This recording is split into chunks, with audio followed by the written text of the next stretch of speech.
ஆண்டவரும் இரட்சகருமாகிய இயேசு கிறிஸ்துவின் தூய நாமம் மகிமைப்படுவதாக. மத்தேயு எழுதின சுவிசேஷம் 28ஆம் அதிகாரத்திலுள்ள வசனங்களை நாம் இப்பொழுது தியானிக்க இருக்கிறோம். ஓய்வு நாள் முடிந்து வாரத்தின் முதலாம் நாள் விடிந்து வருகையில் மகதலேனா மரியாளும் மற்ற மரியாளும் கல்லறையை பார்க்க வந்தார்கள். அப்பொழுது பூமி மிகவும் அதிரும்படி கர்த்தருடைய தூதன் வானத்திலிருந்து இறங்கி வந்து வாசலில் இருந்த கல்லை புரட்டி தள்ளி அதன் மேல் உட்கார்ந்தான். அவனுடைய ரூபம் மின்னல் போலவும் அவனுடைய வஸ்திரம் உறைந்த மழையைப் போல வெண்மையாகவும் இருந்தது.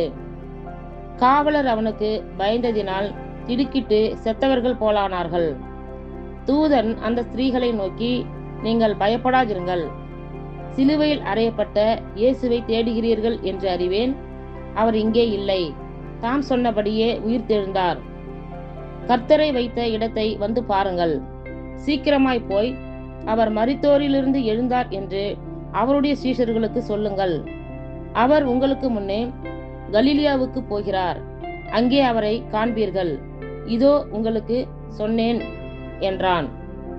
அவர்கள் பயத்தோடும் மகா சந்தோஷத்தோடும் கல்லறையை விட்டு சீக்கிரமாய் புறப்பட்டு அவருடைய சீஷர்களுக்கு அறிவிக்க ஓடினார்கள். அவர்கள் அவருடைய சீஷர்களுக்கு அறிவிக்க போகிற போது இயேசு தாமே அவர்களுக்கு எதிர்பட்டு வாழ்க என்றார். அவர்கள் கிட்ட வந்து அவர் பாதங்களை தழுவி அவரை பணிந்து கொண்டார்கள். அப்பொழுது இயேசு அவர்களை நோக்கி, பயப்படாதிருங்கள்.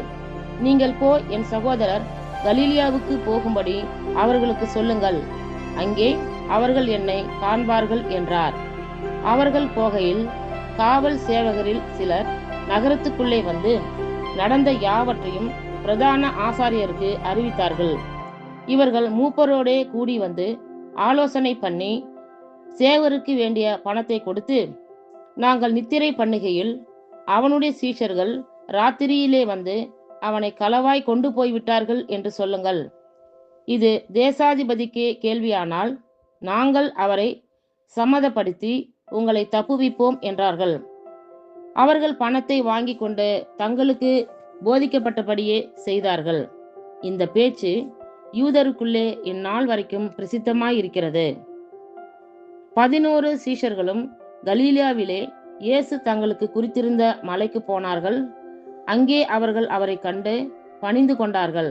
சிலரோ சந்தேகப்பட்டார்கள். அப்பொழுது இயேசு சமீபத்தில் வந்து அவர்களை நோக்கி, வானத்திலும் பூமியிலும் சகல அதிகாரமும் எனக்கு கொடுக்கப்பட்டிருக்கிறது.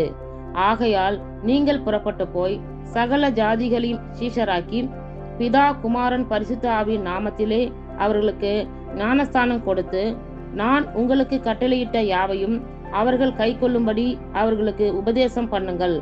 இதோ உலகத்தின் முடிவு பரியந்தம் சகல நாட்களிலும் நான் உங்களுடனே கூட இருக்கிறேன் என்றார். ஆமேன்.